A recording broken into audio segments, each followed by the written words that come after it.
Hey guys, welcome back to the channel. It's me Simran Sahani. तो अब हम पढ़ने वाले हैं गोइंग प्लेसेस, जो आखिरी चैप्टर है फ्लेमिंगो की बुक का, उसके एक्सपेक्टेड क्वेश्चन हमारे बोर्ड एग्जाम के लिए। तो आई होप आपने अभी तक जितने भी लाइव मैंने कंडक्ट करे हैं उन्हें अटेंड करा हो और जितने एक्सपेक्टेड क्वेश्चंस मैंने आपको बताए हैं वो पढ़ लिए हों। मैंने ये कोई ऐसी वैसी सीरीज नहीं बनाई है, लेटेस्ट सीबीएसई के फॉर्मेट के अकॉर्डिंग एंड स्टडी मटेरियल्स के अकॉर्डिंग और कुछ पीवाईक्यूज को इंक्लूड करके ये सीरीज आपके लिए बनी है, जिसमें एग्जाम से पहले अगर आप ये क्वेश्चन पढ़ के जा रहे हो, your paper will be 80 on 80 वाला। तो जल्दी कमेंट सेक्शन में 80 on 80 लिख दो, लाइक कर दो इस वीडियो को, फ्लेमिंगो डन लिख देना, क्योंकि इसके बाद फ्लेमिंगो के क्वेश्चन हो जाएंगे और हम विस्तार शुरू कर देंगे। तो बिना कोई रुके हम आज शाम रात 8 बजे तक सारे क्वेश्चन आंसर्स प्रैक्टिस कर चुके होंगे। तो guys, subscribe to the channel and keep on studying, let's study. तो अभी कौन सा चैप्टर पढ़े हम? गोइंग प्लेसेस के इंपॉर्टेंट वाले और एक्सपेक्टेड क्वेश्चन बोर्ड्स के लिए। आपका पेपर है, इन्हें पढ़ के जरूर जाना। Okay, What was the thought that prompted Sophie to hide her secrets from Janzi? भाई सोफी और जैनजी वैसे तो बेस्टीज थी, उसने क्यों छुपाई बात अपनी बेस्टी सोफी ने अपनी बेस्टी जैनजी से? So Janzi and Sophie were best friends, even though Sophie did not want to share her story about Danny with Janzi because she felt that she would tell about the same to all people in her locality, कि वो सबको बता देगी।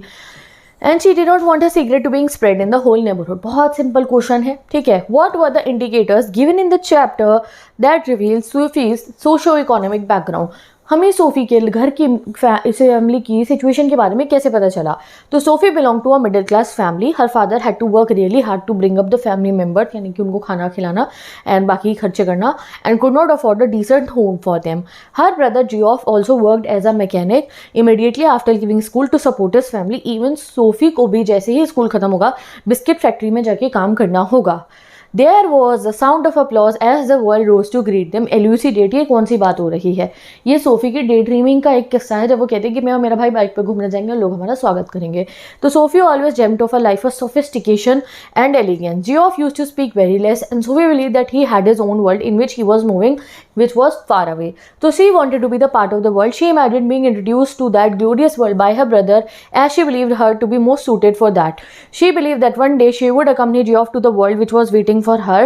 In that, Geoff, his brother, is wearing black leather and she is in her elegant yellow dress, would be welcomed by the people in the world with an applause. ठीक है, learn कर लो इसको। How are Janzi and Sophie different from each other?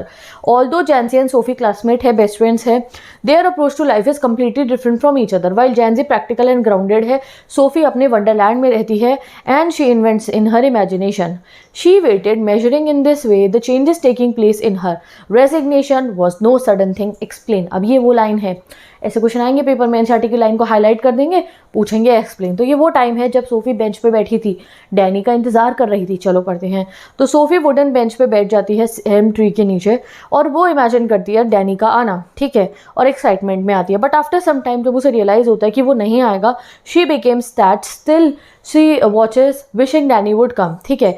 Eventually जब वो नहीं आता, she became sad that people would doubt her as always. As many negative thoughts were coming to her mind, she felt that many changes were taking place inside her. She felt hopeless and decided to return home. तो उसे reality जब phase होती है तो फिर उसे लगता है कि ये क्या हो रहा है मेरे साथ में, बट फिर वो दोबारा इमेजिनेशन में चली जाती है। What does Sophie hope to become in future? Why does Janzi discourage her from having such dreams?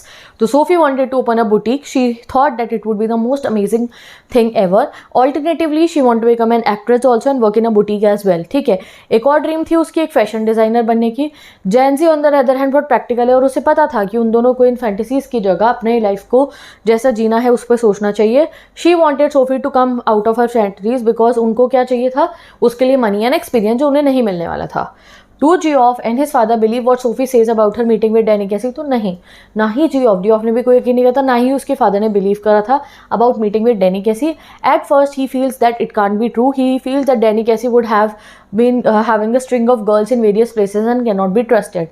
On the other hand, when Geoff tells his father the Sophie met Danny Casey, his father looked at Sophie with disdain. वो भी ऐसे गुस्से में देखते हैं।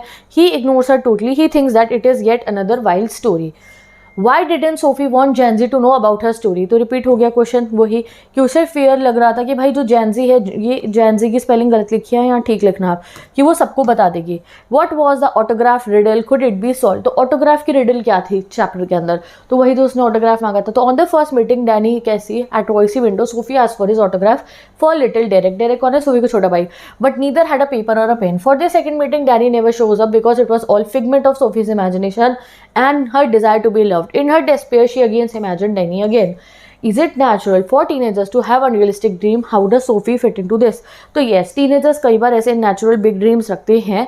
At this age, they are full of energy and hope. तो dreaming helps them to aim high and motivated. If dreams are supported by hard work, they can lead to success. ऐसे question आएंगे कि dream colour गलत थोड़ी है, Sophie कोई गलत dream थोड़ी करी थी, बुटीक की मैनेजर बनूं और डिजाइनर बनूं, बट उसके लिए मेहनत नहीं कर रही थी वो। तो सोफी का और मुकेश का दोनों का ही ड्रीम था, बट मुकेश मेहनत करने के लिए तैयार था। ऐसे पैरेलल क्वेश्चन आ सकते हैं।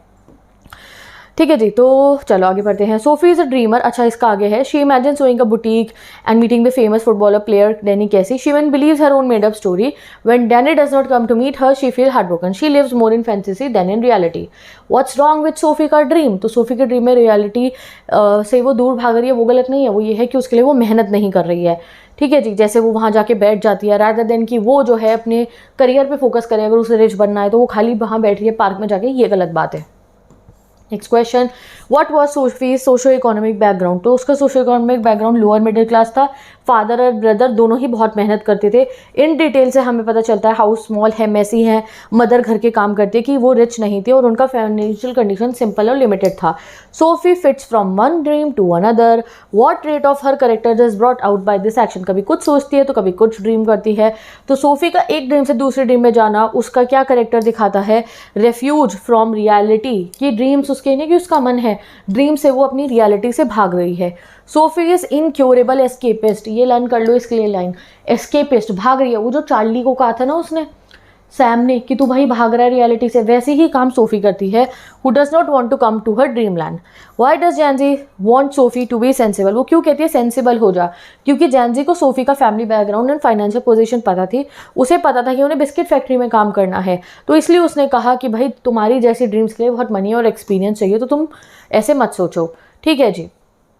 Who was Danny Casey? Why did Sophie talk about him? तो डैनी कैसी का लर्न करो कौन है वो। तो डैनी कैसी एक आयरिश प्लेयर है of the first United team. She was infatuated, ये वर्ड लर्न करो, infatuated by the sports person and took him to be her lover and so wanted to date with him. ठीक है।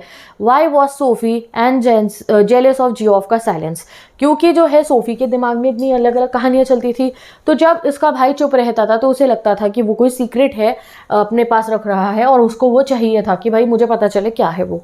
जैनसी and Sophie in spite of being friends were poles apart in their approach to life. तो ऊपर जो हमने दो questions पढ़े हैं कि वो रियलिस्टिक थी, वो डे ड्रीमर है, वही आप दोबारा लिख दोगे। तो with this guys important questions हमारे इस चैप्टर गोइंग प्लेसेस के भी कंप्लीट होते हैं। और अब हम मूव करेंगे अपनी नेक्स्ट बुक विस्तास बुक के most important questions and expected question for board exam में। बेटे के बेस्ट ऑफ लक, अगर अभी तक ये चैप्टर नहीं पढ़े तो जाके पढ़ लो। राइटिंग सेक्शन का वन शॉट चेक कर ली, करा है अभी तक या नहीं, सब जाके रिविजन करते रहो अपना, कोई क्वेरीज है तो बता दो। Bye bye, best of luck.